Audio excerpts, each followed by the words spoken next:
حسبنا الله ونعم الوكيل، نعم المولى ونعم النصير. لا حول ولا قوة إلا بالله العلي العظيم. أعوذ بالله السميع العليم من الشيطان اللعين الرجيم. بسم الله الرحمن الرحيم. الحمد لله الذي نور قلوبنا بنور الإيمان وبصر عيوننا بضوء الفرقان، والشكر لك يا ذا الفضل والإحسان.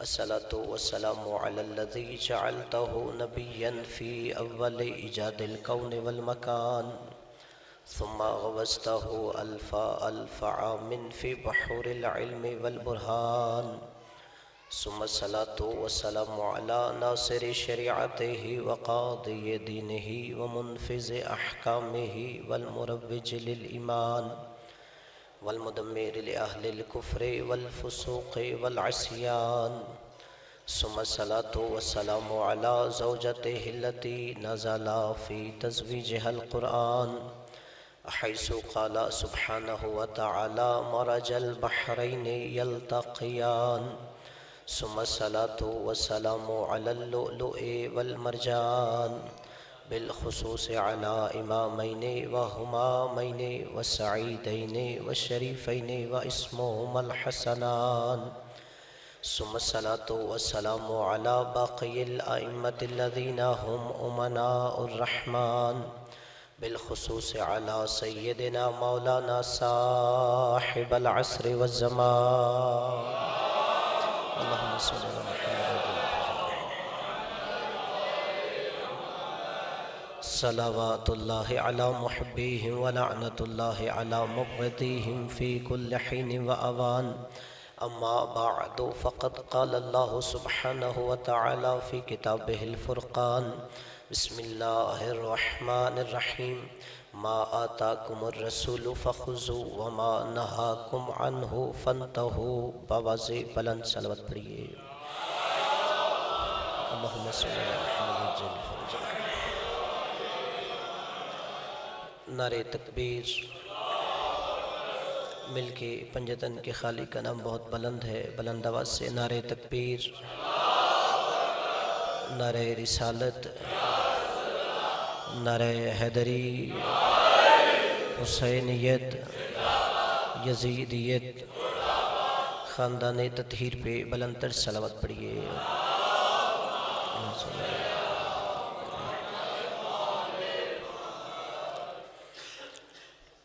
سب سے پہلے دعا ہے کہ خالق کائنات آپ سب کا تشریف لانا اپنی بارگاہ میں قبول و منظور فرمائے. جو بھی بندہ صف اعضاء پہ آئے دل میں کوئی نہیں حسرت حاجت دعا لے کے آتا ہے، پنجتن کے خالق کے ذکر کے صدقے میں آپ کی دعاؤں کو مستجاب فرمائے. سوائے غم اہل بیت کی کوئی غم نصیب نہ فرمائے. ہم سب کو مشن اہل بیت پہ کاربند فرمائے. حجت دورہ بقیت اللہ امام زمانہ کے ظہور میں تعجیل فرمائے.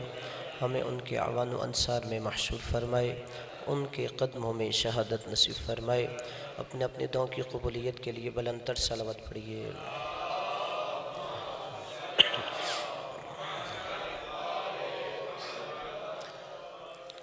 عزیزان گرامی، صاحبان ذی وقار، برادران اسلام، محبان اہل بیت علیہم السلام، میں نے آپ کی سماعتوں کی نظر سورہ حشر کی آیت مجیدہ تلاوت کی ہے کہ جس میں اللہ نے فرمایا: ما آتاکم الرسول فخذوا وما نہاکم عنہ فانتہوا، کہ جو تمہیں رسول دے وہ لے لو، اور جس سے رسول روکے اس سے رک جاؤ. قبلہ یہی اسلام ہے، یہی ایمان ہے، یہی دین ہے، یہی اسلام ہے. یعنی جو نبی عطا کریں وہ لے لو، جس سے رسول روکیں اس سے رک جاؤ. اگر سارا دین بند کر دو تو یہ ایک آیت بنتی ہے، اس آیت کو بکھیر دو تو سارا دین بنتا ہے. یعنی نبی کا عطا کیا ہوا وصول کر لو اور نبی کے روکے ہوئے سے رک جاؤ. لیکن اب اس میں اختلاف ہے، نبی کب عطا کرنا شروع کرے، امت کب وصول کرنا شروع کرے. قبلہ ہر کوئی نبی کا کلمہ پڑھنے والا ہماری طرح نبی کو دنیا میں آتے ہوئے ہی نبی نہیں مانتے. لوگ کہتے ہیں کہ 40 سال کے بعد وہ عطا کریں، 40 سال کے بعد امت وصول کریں، لیکن ہم کہتے ہیں نبی نے خود فرمایا تھا کہ کنت نبیا وآدم بین الماء والتین، آدم نہیں تھا میں نبی تھا. اللہ اکبر، یا رسول اللہ، یا اللہ، زندہ باد، بشمار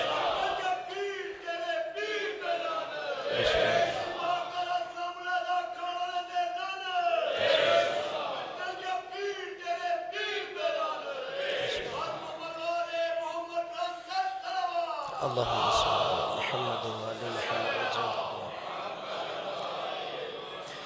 کہ رسول نے فرمایا آدم ابھی آب و گل کے درمیان تھا اور میں باقاعدہ نبی تھا. قبلہ اگر نبی آتے ہی نبی نہیں تھے تو پھر 12 ربیع الاول کو میلاد محمد منانا چاہیے، میلاد النبی نہیں منانا چاہیے.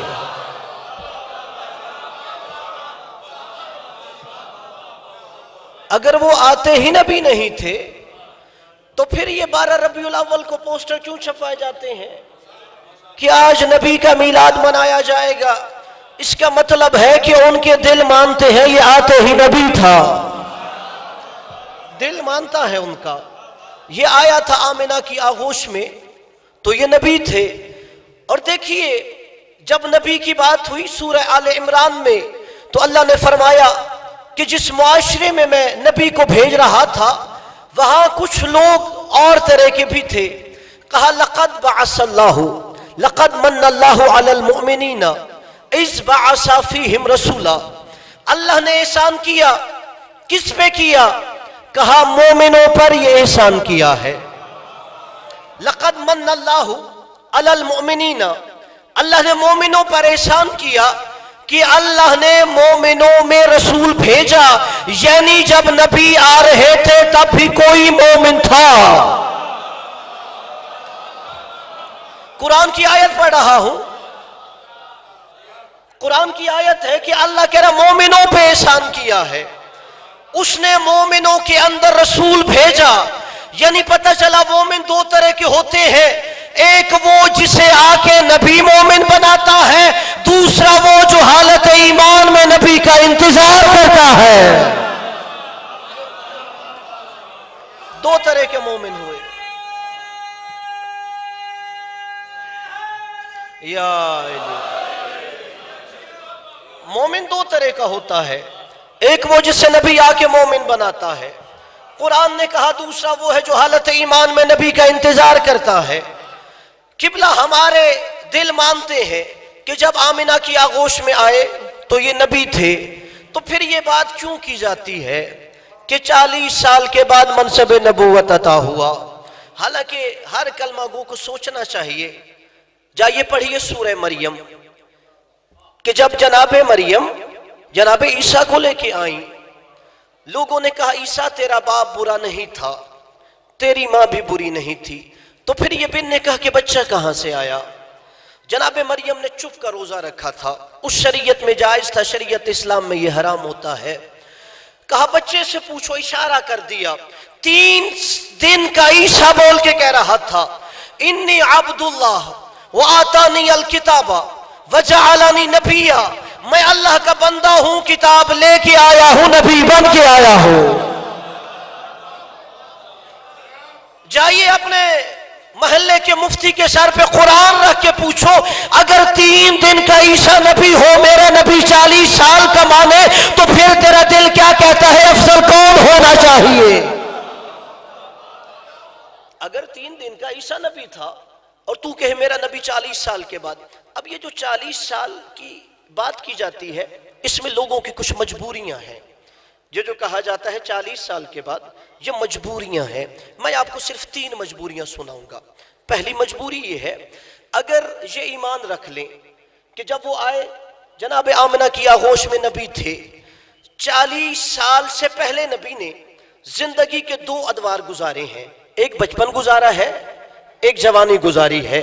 40 سال سے پہلے ایک بچپن گزارا، ایک جوانی گزاری۔ اگر یہ مان لے کہ وہ بچپن سے نبی تھے تو پھر یہ ماننا پڑے گا نبی کا بچپن بھی معصومیت میں گزرا، نبی کی جوانی بھی معصومیت میں گزری۔ پھر جملہ دہرا رہا ہوں، نبی نے 40 سال سے پہلے دو ادوار گزارے، ایک بچپن گزارا، ایک جوانی گزاری۔ اگر یہ مان لو وہ بچپن سے نبی تھے تو پھر یہ ماننا پڑے گا نبی کا بچپن بھی معصوم ہے، نبی کی جوانی بھی معصوم ہے، اور پھر نبی کے بعد اس کے منبر پہ اسے بٹھانا پڑے گا جس کا بچپن بھی محمد جیسا پاک ہو، جوانی بھی محمد جیسی پاک ہو۔ تو پھر نبی کے بعد علی مولا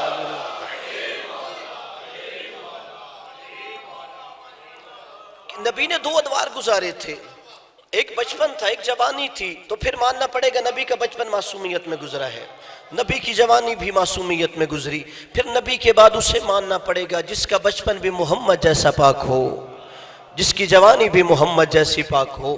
تو لوگوں نے کہہ دیا نہیں، وہ بچپن سے نبی نہیں ہے، وہ 40 سال کے بعد نبی بنے ہیں، یعنی جس کی بھی زندگی شروع کرنی ہے 40 سال سے شروع کرو۔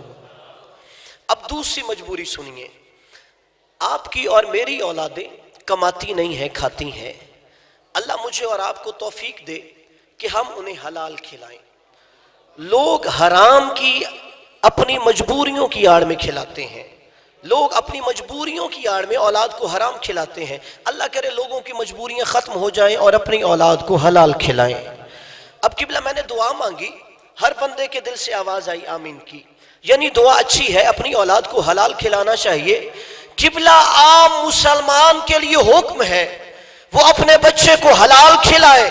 سوچو وہاں حالت کیا ہوگی جہاں نبی پلتا ہوگا۔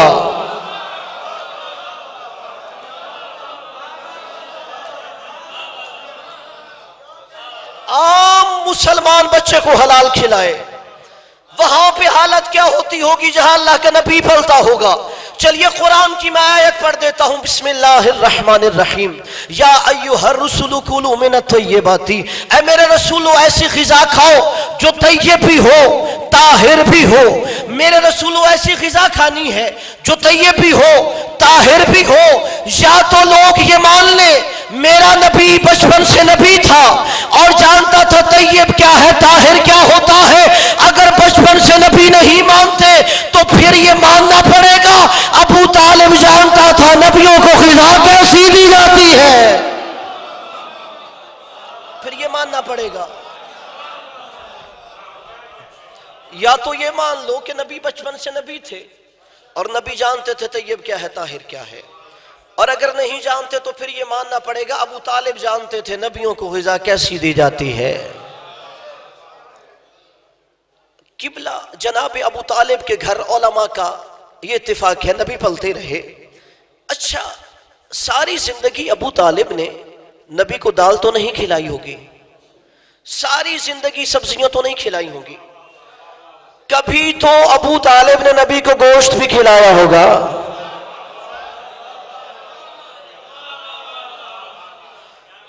کبھی تو ابو طالب نے گوشت کھلایا ہوگا۔ جائیے اپنے مفتی کی مرضی پہ سر پہ قرآن رکھ کے پوچھو اس زمانے میں گوشت ذبح کون کرتا تھا؟ کافر کا تو ذبیحہ مسلمان کھاتا نہیں تو مسلمانوں کا نبی کیسے کھا سکتا ہے؟ لوگوں نے کہا نہیں، جب ابو طالب پالتا تھا اس وقت وہ نبی ہی نہیں تھے، 40 سال سے بات شروع کرو۔ اس لیے کہ اگر بچپن سے نبی مان لیا تو ابو طالب کے دسترخوان کو پاک ماننا پڑے گا۔ اب تیسری مجبوری سنیے، 40 سال بعد کیوں مانا جاتا ہے؟ لوگوں نے جب ہم نے کہا نبی کی ایک ہی بیٹی ہے اور وہ جناب فاطمہ ہے، اب لوگوں نے اس بی بی کا مقابلہ کرنے کے لیے کہا نہیں 3 بیٹیاں اور بھی ہیں۔ ہم نے کہا نبی نے فرمایا لولا علی لما کان لفاطمہ کفن، اگر علی نہ ہوتا فاطمہ کی برابری کرنے والا ہی کوئی نہیں تھا۔ لوگوں نے کہا اگر علی داماد ہے تو 3 داماد اور بھی ہیں، یعنی یہ نظریہ دیا گیا۔ لوگ یہ تو بتاتے ہیں نبی کی 3 بیٹیاں اور تھیں، لیکن یہ چھپاتے ہیں ان کے شوہر کافر تھے۔ پھر جملہ کہہ رہا ہوں اور ذمہ داری سے کہہ رہا ہوں، لوگ یہ بتاتے ہیں 3 بیٹیاں اور تھیں، لیکن یہ چھپاتے ہیں ان کے شوہر کافر تھے۔ 2 بیٹیاں ابو لہب کے بیٹوں عتبہ اور عتیبہ کے گھر تھیں۔ ابو لہب کے دونوں بیٹے کافر تھے۔ وہاں سے طلاق ملنے کے بعد یہ ایک صحابی کے گھر آئی تھی، اور تیسری بیٹی ابو لاس کے گھر تھی۔ ابو لاس بھی کافر تھا، یہ جنگ بدر میں رسول کے مقابلے میں آیا تھا۔ یعنی یہ بتایا جاتا ہے کہ 3 بیٹیاں اور تھیں، یہ چھپایا جاتا ہے ان کے شوہر کافر تھے۔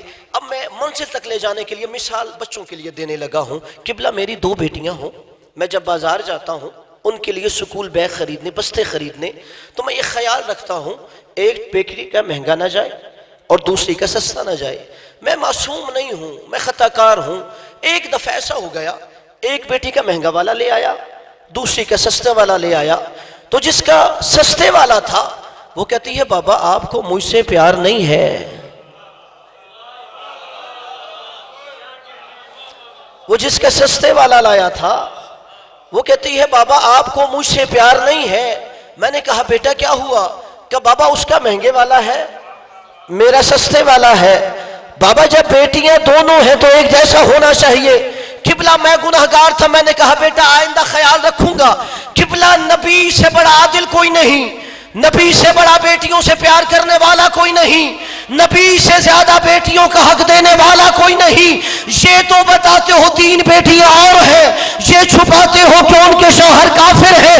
قبلہ اپنی مجبوریوں کی آڑ میں نبی کی عدالت پہ تو حملہ نہ کرو، ورنہ کافر تم پہ اعتراض کرے گا تمہارا نبی کیسا عادل ہے۔ ایک بیٹی کے لیے شوہر کل ایمان تلاش کرتا ہے، 3 کے لیے بے ایمان تلاش کرتا ہے۔ خدا آپ کو سلامت رکھے، مولا آپ کو، خدا آپ کو سلامت رکھے، مولا آپ کو آباد رکھے، خدا آپ کو سلامت رکھے۔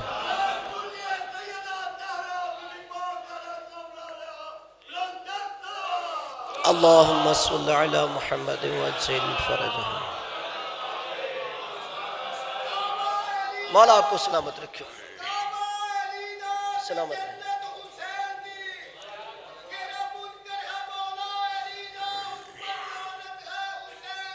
بے شک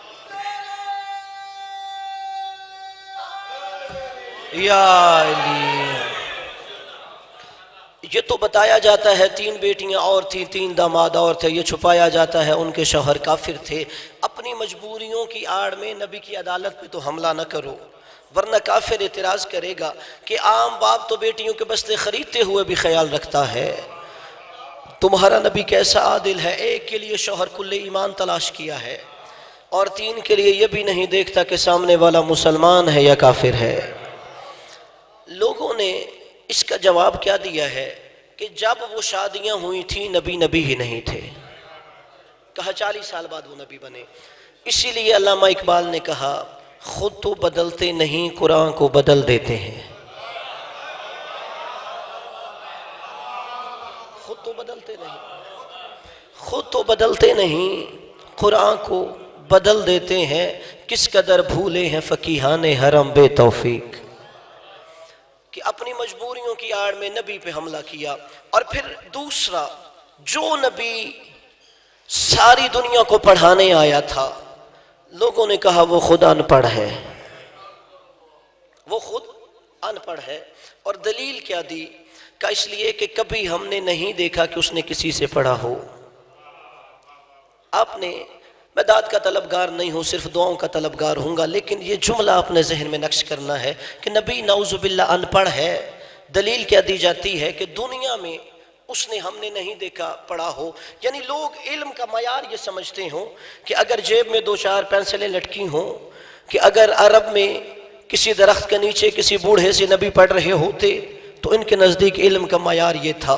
میں مثال دے کے سمجھاتا ہوں، میں یہاں تقریر کر کے واپس لاہور چلا جاؤں، بعد میں بانیان سے کوئی کہے یہ جو آپ نے مولانا صاحب بلائے تھے یہ جاہل تھے، یہ ان پڑھ تھے، بانی کہے تجھے پاس دلیل کیا ہے؟ وہ کہے میں نے سارے نارووال کے سکولوں میں جا کے ریکارڈ چیک کیا ہے کسی سکول میں ان کا نام نہیں لکھا ہوا.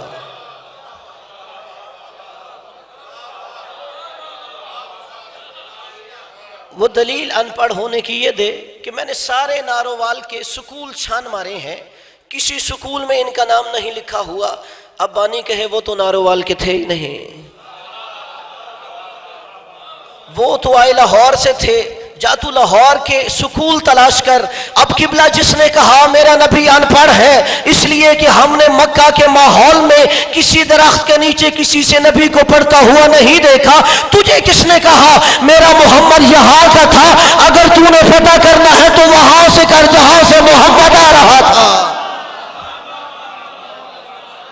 اگر تو نے پتہ کرنا ہے، اگر تو نے پتہ کرنا ہے وہاں سے کر جہاں سے میرا نبی آ رہا تھا، کہ وہاں سے پڑھ کے آ رہا تھا. پھر علم کے معیار کے دو طریقے ہوتے ہیں، یا تو علم دیکھنا ہو دیکھو یہ شاگرد کس کا ہے، یا یہ دیکھا جاتا ہے وہ استاد کس کا ہے، یا یہ دیکھا جاتا ہے شاگرد کس کا ہے، یا دیکھا جاتا ہے استاد کس کا ہے. اور قبلہ نبی کے علم کے لیے یہی کافی ہے، وہ علی کا استاد ہے.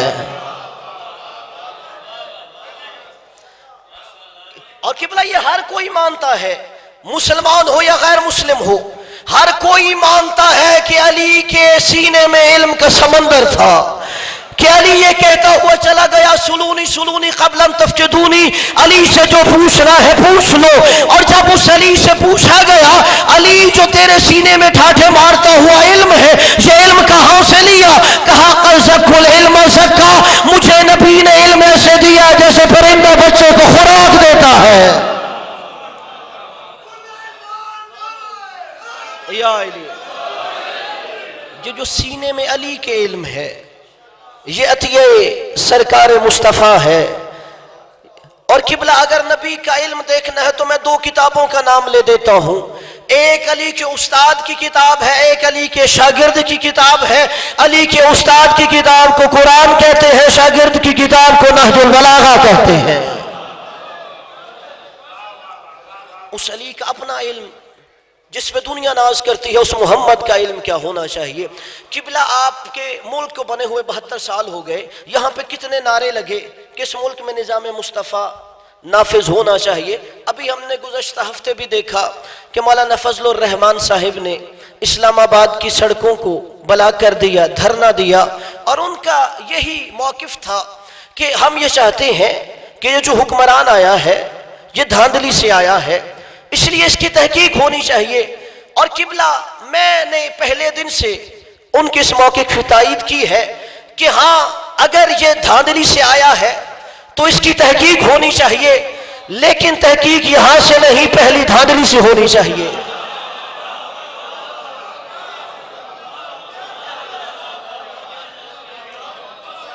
وہ نظام مصطفیٰ جو لانا چاہتے ہیں کہ یہ حاکم دھاندلی سے آیا ہے، یہ کرپٹ ہے، ہم بھی کہتے ہونے چاہیے، لیکن یہاں نہیں، پہلے حاکم سے دیکھو کون کون دھاندلی سے آ رہا تھا.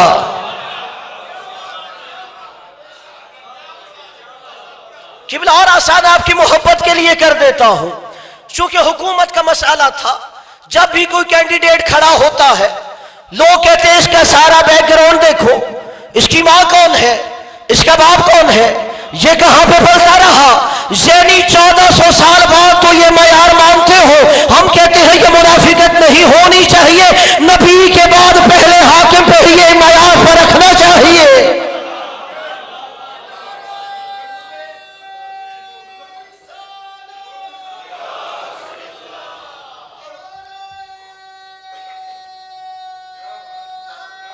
اے علی اللہم صلی علی محمد وعلی محمد وعجل فرجہم. 72 سالوں سے نعرہ لگا نظام مصطفیٰ آنا چاہیے، لیکن نظام مصطفیٰ نافذ نہیں ہوا. یہ لوہے دل پہ جملہ نقش کیجئے، اس لیے کہ انہیں نظام مصطفیٰ سے پہلے مقام مصطفیٰ بتایا کرو.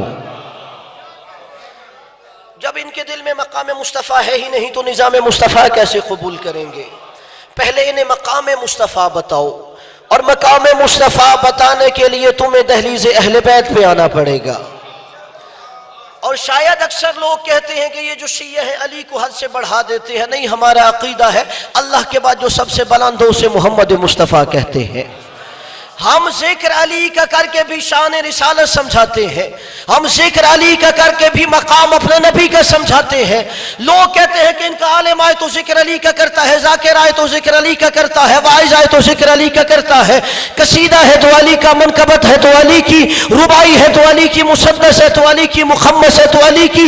ہم ذکر علی کا کر کے بھی مقام مصطفیٰ کا سمجھاتے ہیں کہ علی اتنی بلندیوں پہ کھڑا ہو کے دنیا کو یہی کہہ رہا تھا، انا عبد من عبید محمد۔ آؤ مسلمانوں سمجھو، جس محمد کا غلام ایسا ہو اس کا آقا کیسا ہوگا؟ اللہ اکبر، یا رسول اللہ، یا علی، اللہم صلی علی محمد وآل محمد وجل فرج۔ ہم ذکر علی کا کر کے بھی مقام نبی کا سمجھاتے ہیں کہ آؤ دیکھیو، جس کا غلام تمہاری سمجھ میں نہیں آتا اس کا آقا تمہاری سمجھ میں کیسے آ سکتا ہے؟ تو یہ وجہ کیا ہے کہ آج تک نبی سمجھ کیوں نہیں آتے؟ اس لیے کہ لوگ نبی کو راویوں کی روایتوں کے آئینے میں سمجھنے کی کوشش کرتے ہیں، یعنی راوی معیار بنتا ہے مصطفیٰ کو سمجھنے کے لیے، حالانکہ راوی معیار نہیں ہوتا، مصطفیٰ خود راوی کو سمجھنے کا معیار ہے۔ نبی معیار ہے دوسروں کے سمجھنے کے لیے، اور ہم اسی بات پہ فخر کرتے ہیں، ہم یا نبی کو معصوم کے فرمان سے سمجھتے ہیں یا آیت قرآن سے سمجھتے ہیں۔ اور اس لیے ہم نے یہ عقیدہ بنایا، نبی ظاہری اعتبار سے بھی ہم جیسا نہیں ہوتا، شرعی اعتبار سے بھی ہم جیسا نہیں ہوتا۔ پھر جملہ کہہ رہا ہوں، نبی ظاہری اعتبار سے بھی ہم جیسے نہیں ہوتے، شرعی اعتبار سے بھی ہم جیسے نہیں۔ ظاہری اعتبار سے جب آپ آگے دیکھتے ہیں آپ پیچھے نہیں دیکھ سکتے، آپ عالم بیداری میں دیکھتے ہیں، عالم خواب میں نہیں دیکھ سکتے، لیکن نبی کا کمال یہ ہے کہ جیسے آگے دیکھتا ہے ویسے پیچھے دیکھتا ہے۔ جیسے نبی عالم بیداری میں دیکھتا ہے ویسے عالم خواب میں دیکھتا ہے۔ اور نبی شرعی اعتبار سے بھی ہم جیسے نہیں ہیں۔ ہم پہ نماز پنجگانہ واجب ہوتی ہیں، دن میں 5 نمازیں ہم پہ واجب ہوتی ہیں، نبی شرعی اعتبار سے ہم جیسے نہیں، نبی پہ نماز پنجگانہ کے ساتھ نماز تہجد بھی واجب ہوتی ہے، تو شرعی اعتبار بھی تم جیسا نہیں۔ اگر نبی کو سمجھنا ہے تو آؤ قرآن کی آیتوں میں سمجھیے، اس لیے کہ قرآن خود نبی کی نعت پڑھتے ہوئے سمجھاتا ہے کہ یہ محمد کون ہے۔ اگر قرآن کی دہلیز پہ جا کے دیکھیے تو قرآن نبی کی نعت پڑھتے ہوئے کہتا ہے اس کا چہرہ والشمس وضحاہا ہے، اس کی زلفیں واللیل اذا یغشاہا ہے، اس کے ہاتھ وما رمیت اذ رمیت ولکن اللہ رما کا مصداق ہے، اس کی آنکھیں ما زاغ البصر وما طغی کی مصداق ہے، اس کا سفر سبحان الذی اسری بعبدہ لیلا من المسجد الحرام الی المسجد الاقصی ہے، اس کی سفر کی انتہائی سفر دنا فتدلی فکان قاب قوسین او ادنا ہے، اس کا سینہ علم نشرح لک صدرک کا مصداق ہے، اس کی زبان وما ینطق عن الہوی ان هو الا وحی یوحی کی مصداق ہے، اس کی اطاعت میں یطع اللہ فقط اطاع اللہ کے تحت اللہ کی اطاعت ہے، اس کی مشیت وما شاؤون الا ان یشاء اللہ کے تحت اللہ کی مشیت ہے، اس کی حقیقت تجاکم من اللہ نور و کتاب مبین ہے، اور نبی کا پورا وجود وما ارسلناک الا رحمۃ للعالمین ہے۔ اللہ اکبر،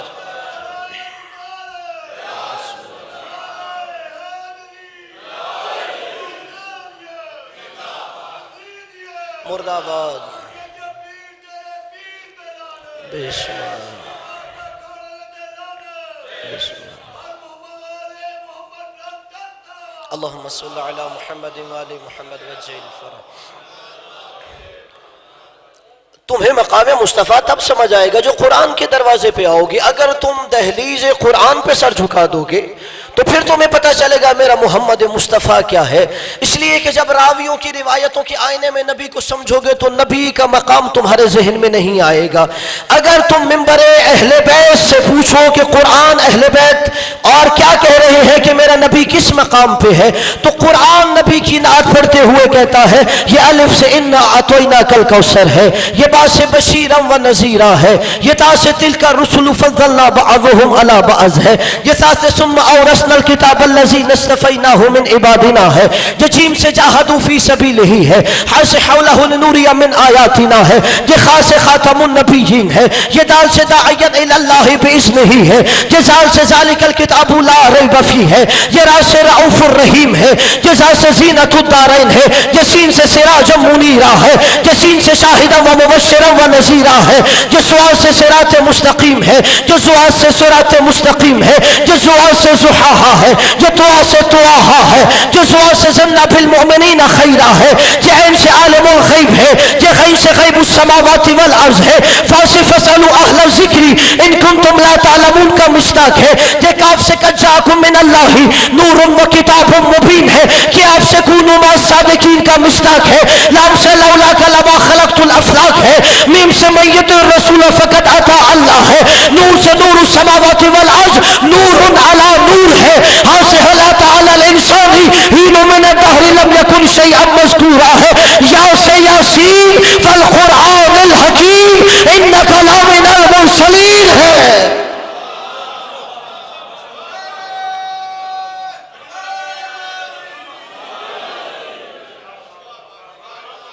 خدا آپ کو سلامت رکھے. اللہم صلی علی محمد وعلی محمد. اگر تم نے مقام رسالت سمجھتا ہے تو قرآن کے دروازے سے پوچھو میرا رسول کیا ہے. اور اگر آپ کلمہ گو کو دیکھیے، وہ تو آج بھی اگر حسن میں استعارہ لینا چاہے تو حسن یوسف کی مثال دیتا ہے. یعنی آج بھی آپ کسی کو نہیں دیکھیں گے کہ وہ حسن میں اپنے نبی کی مثال دے رہا ہو. حسن میں بھی حسن یوسف کی مثال دیتے ہیں. اور اس لیے ہم صرف اتنا کہتے ہیں کہ حسن یوسف کا میرے نبی سے تقابل نہیں. یہ معنی حسن میں یوسف زمانے سے سوا ٹھہرے، محمد کے مقابل کوئی کیسے بھلا ٹھہرے. تھوڑا سا ذہن بیدار کیجئے، آخری جملے پھر اپنے مصائب دے دوں گا. یہ معنی حسن میں یوسف زمانے سے سوا ٹھہرے، محمد کے مقابل کوئی کیسے بھلا ٹھہرے. تقابل حضرت یوسف کا کیسے ختمی مرسل سے، وہ محبوب زلیخا تھے، یہ محبوب خدا ٹھہرے. وہ محبوب زلیخا تھے. تقابل حضرت یوسف کا کیسے ختمی مرسل سے، وہ محبوب زلیخا سے، یہ محبوب خدا ٹھہرے. جو محبوب خدا ہو اس پہ بندہ اپنا سب کچھ قربان کر دے تو بھی ناممکن ہے. یقیناً نبی کے میلاد منانا چاہیے، لیکن نبی کے میلاد کی خوشیوں میں اگر ہم اجر مودت دینا چاہتے ہیں تو یہ بھی یاد رکھیے کہ بندہ تب خوش ہوتا ہے کہ اگر اس کی اولاد کو بھی خوش رکھا ہو.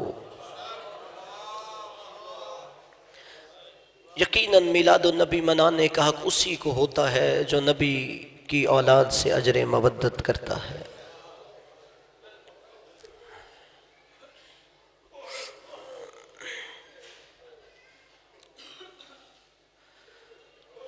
میرے اہل اسلام بھائیوں، ایک ہی تو نبی کی بیٹی تھی.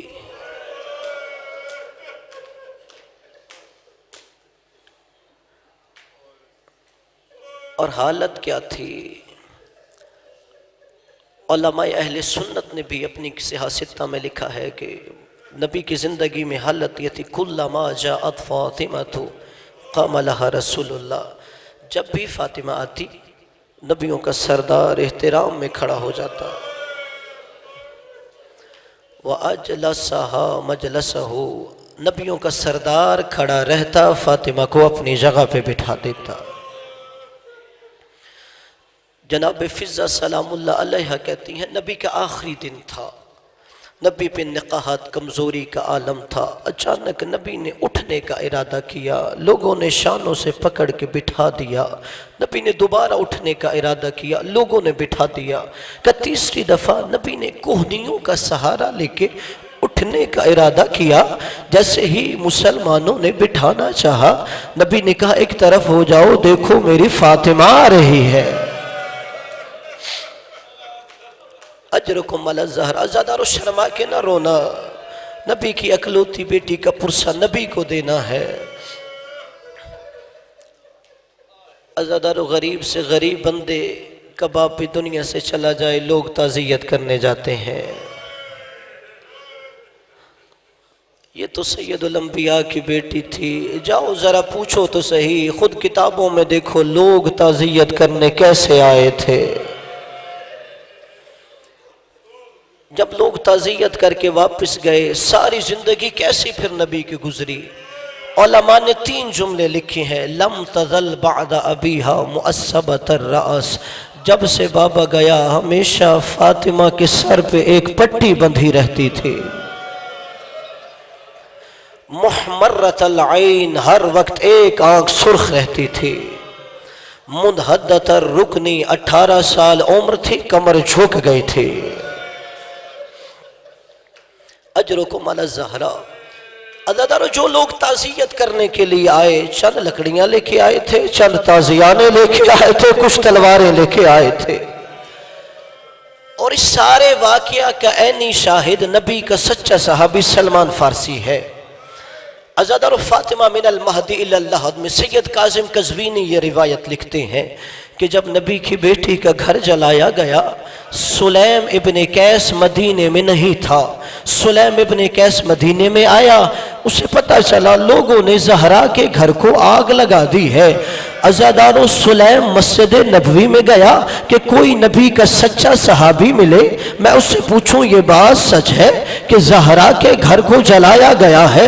سلیم نے مسجد نبوی میں دیکھا کہ وہاں سلمان فارسی بیٹھا ہے. سلمان کا ہاتھ پکڑا، اسے مسجد میں ایک کونے میں لے کے گیا. کہتا ہے یا سلمانو حل دخلو ولم یکو استئذانو. سلمان یہ بات سچ ہے کہ لوگ بغیر اجازت کے زہرا کے گھر میں چلے گئے.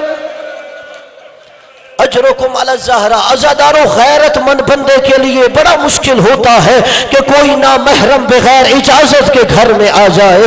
کہ حل دخلو ولم یکو استئذانو. سلمان یہ بات سچ ہے لوگ بغیر اجازت کے زہرا کے گھر میں داخل ہو گئے. عزادارو سلمان نے چیخ ماری کائی وعزت الجباری. کہا یہ بات سچ ہے لوگ بغیر اجازت کے زہرا کے گھر میں داخل ہو گئے. کا سلیم لیکن سلمان روتا اس بات کو ہے لیس علی الزہراء من خمار. جب لوگ زہرا کے گھر میں گئے، زہرا کے سر پہ چادر بھی نہ تھی. اجرکم علی الزہراء لیس علی الزہراء من خمار. کا زہرا کے سر پہ کوئی بڑی چادر بھی نہ تھی. جب زہرا نے دیکھا نامحرم لوگ میرے گھر میں آ گئے، لیکنہا لازت وراء البابی. زہرا دروازے کے پیچھے چلی گئی. کا جسمانی اذیت سے بچنے کے لیے نہیں، رعایتاً للستر والحجابی. زہرا اپنا پردہ بچانے گئی. لما رأوہا، ایک ملعون نے دیکھا زہرا در دیوار کے درمیان ہے. اثروہا اثرتاً. عزادارو علماء اس جملے کا ترجمہ نہیں کرتے، میں صرف اشارہ کر دوں گا. لما رأوہا، ایک ملعون نے دیکھا زہرا در دیوار کے درمیان ہے. اثروہا اثرتاً، اس زور سے دروازے کو دھکا دیا. قادت ان تموت بروحی حسرت